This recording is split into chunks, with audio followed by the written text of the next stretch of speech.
What's up, lore masters? Today I will be breaking down the scene between Wesley and Jean-Luc Picard. Don't worry, none of my disdain for everything Will Wheaton will bleed in, but feel free to have fun in the comments.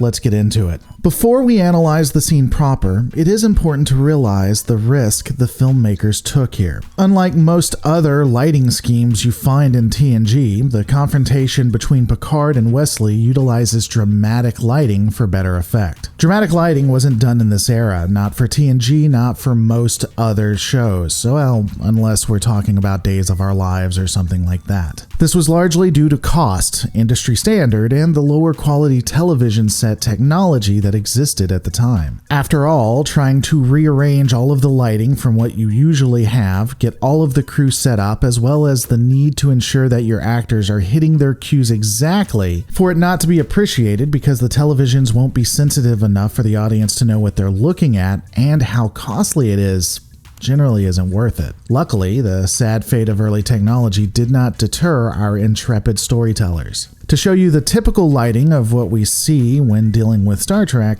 let's compare. Hazardous while the ship was in flight. Yeah, the engine would probably ignite the plasma. It's one of the most spectacular and difficult demonstrations in precision flying. So with that understanding and an appreciation of the risk clearly explained, let's discuss the scene itself. To catch everyone up, Picard has just discovered that Wesley was involved in a cover-up of an accident that had occurred while Academy cadets were doing a presentation that resulted in the death of one of Wesley's teammates. Cadet Crusher was a part of a presentation where they were supposed to do some fancy flight maneuvers. However, the team wanted to do even fancier flight maneuvers that had been banned and someone died. Crusher and the rest of the team covered it all up and tarnished the name of the cadet that had bit the bullet. Picard, after discovering this, moves to confront the wayward soul, and now we're off to the races. Come.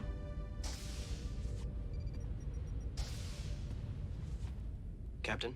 Now, to better explain the significance here, the lighting on both Picard and Wesley is specifically cast with one side being brighter and more focused. This causes a shadow effect over the other part of the actor's face. Unlike other lighting schemes, this combines with the music and actors' expressions to create tension. To better emphasize this, let's play it with a brighter setup, generally what we would see when we're watching TNG.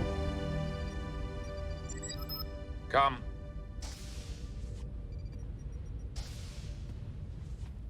Captain?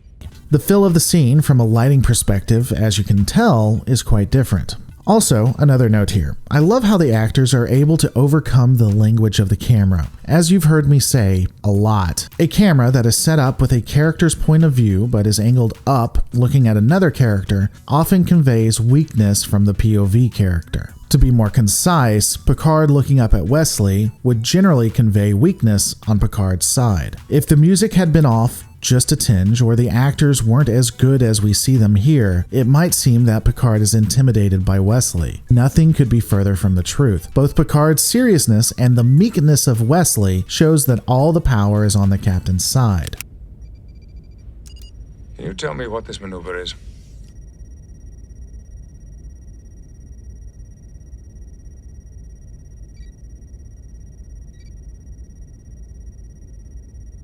It's a Colbert starburst, sir.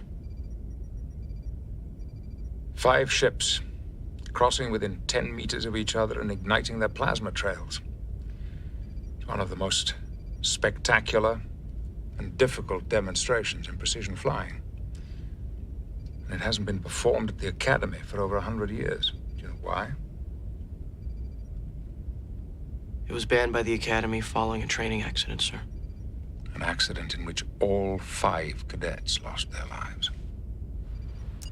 You may not know it, but you just watched an interrogation scene that basically had the feel of a gritty's 80s movie, including the spotlight on the person and the staunch interrogator, but you know, without actually needing those props. Let's deep dive into it. First, we start with the previously mentioned timid Wesley in a mid-wide shot which moves into a mid-close-up shot of a very serious Picard, and then an angled-up mid-close-up shot of Wesley. We are right in front of the young cadet. Also, the way the actor looks and the framing, even though angled up, shows the man is cornered. He looks like prey. Even though it's not true, it feels like he is in a very small box. He is scared and he is alone, all in one shot. Another mid-close-up of Picard, who is slowly and methodically explaining what both of them know to be true, and then bam, a close-up shot of Wesley. Picard and the audience are in his grill. Not only is this showcasing Picard coming face to face with him, metaphorically, but it is also showing how personal all of this is, how detrimental this is to Wesley.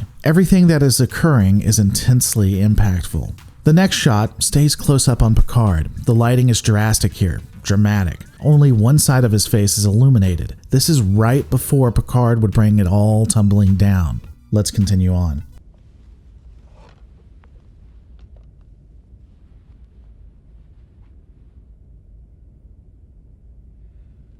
I think that Nicholas Locarno wanted to end his academic career in a blaze of glory, and that he convinced the four of you to learn the Colvord Starburst for the commencement demonstration. If it worked, it would thrill the assembled guests, and Locarno would graduate as a living legend. Only it didn't work.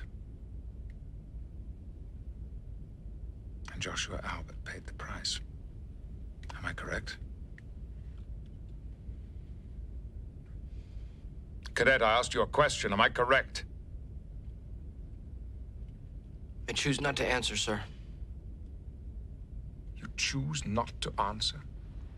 This was an interesting choice. We keep the intensity up on Picard, but let it relax on Wesley. It simultaneously keeps the importance on Picard's words while loosening up on Wesley a bit. The choice here could have been done as a way to emphasize Picard's words and Picard himself. It certainly accomplishes that and makes us listen to him more. In fact, the audio L cut where Picard is talking and it switches to Wesley, but we still have his voiceover, does a good job of making it seem like these actors were together, when likely they were not. So from my admittedly film school opinion, I think they take a bit too much heat off of Wesley and let the character breathe, metaphorically. But then again, keeping it close up like what we had before may have been too much. I'll go ahead and re-edit this so that we keep the intensity on Wesley, and you let me know what you think.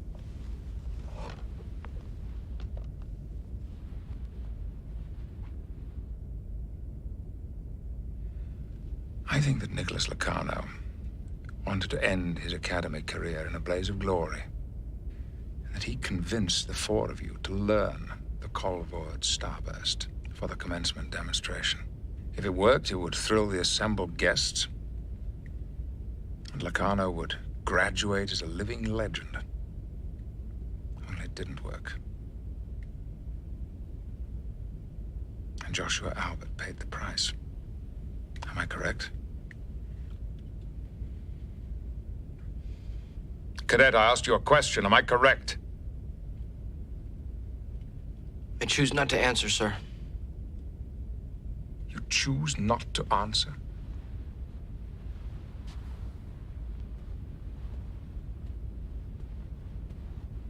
But you've already given an answer to the inquiry. This looks like it is completely done by accident. I would be supremely surprised if it wasn't, but it's still kind of cool. Here, you can see Picard's face draped in shadow while Wesley's face is mostly illuminated. This tells us that they are far apart, even though they're standing together. They're on two different wavelengths. They don't agree. Now, I know this was not intentional because if we assume that it was done on purpose, the lighting becomes insanely inconsistent for the rest of the scene. Additionally, we generally cast shadows on those who are in the wrong and lighten the faces of those who we are meant to agree with. It's still cool. That answer was a lie. I said the accident occurred after the loop. It did. What you neglected to mention was that following the loop, your team attempted a maneuver that was the direct cause of the crash. You told the truth up to a point. But a lie of omission is still a lie. There isn't much in the way of camera language here, though I will say that I enjoy the close-up and over-the-shoulder. It's nice to have the variation like this versus just having the camera set back and zooming in. Though it is over-the-shoulder, because God forbid you get crazy on set. Do you remember the first day you came aboard this ship? Your mother brought you on the bridge. Yes, sir. You even sat in my chair. I was annoyed. Presumptuous child playing on my ship. But I never forgot how you already knew every control, every display. You behaved as though you belonged on the bridge. And then later, when I decided to make you an acting ensign, I was convinced you could be an outstanding officer, and I never questioned that conviction. Until now. Picard walks away, creating some distance and depth of field on the set itself. This is so they can do just more than standing while they're talking to each other. An interesting over-the-shoulder technique, I'll admit, where it's looking from the backside of Wesley and not over his shoulder, but still giving that effect. There's not a whole lot here technically, as the director is now heavily relying on the actors to push us the rest of the way. And they're nailing it. The first duty of every Starfleet officer is to the truth, whether it's scientific truth, or historical truth, or personal truth. It is the guiding principle on which Starfleet is based. Now, if you can't find it within yourself to stand up and tell the truth about what happened, you don't deserve to wear that uniform. I'm going to make this simple for you, Mr. Crusher. Either you come forward and tell Admiral Brand what really took place, or I will. Again, we are relying on the actors who are doing a marvelous job. I will say that for those who don't do camera work, Picard walking closer and going from a medium close-up to a close-up shot without it feeling awkward and without it blurring takes an absolute hero on the camera. So shout out to the king or queen that made that happen. Captain. Dismissed!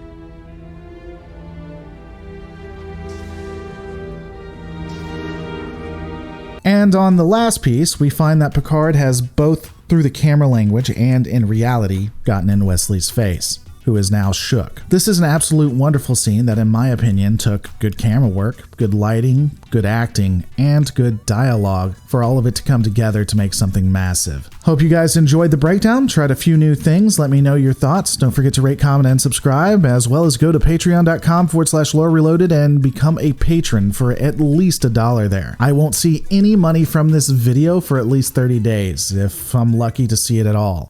I appreciate anything you guys can do. Thanks for watching.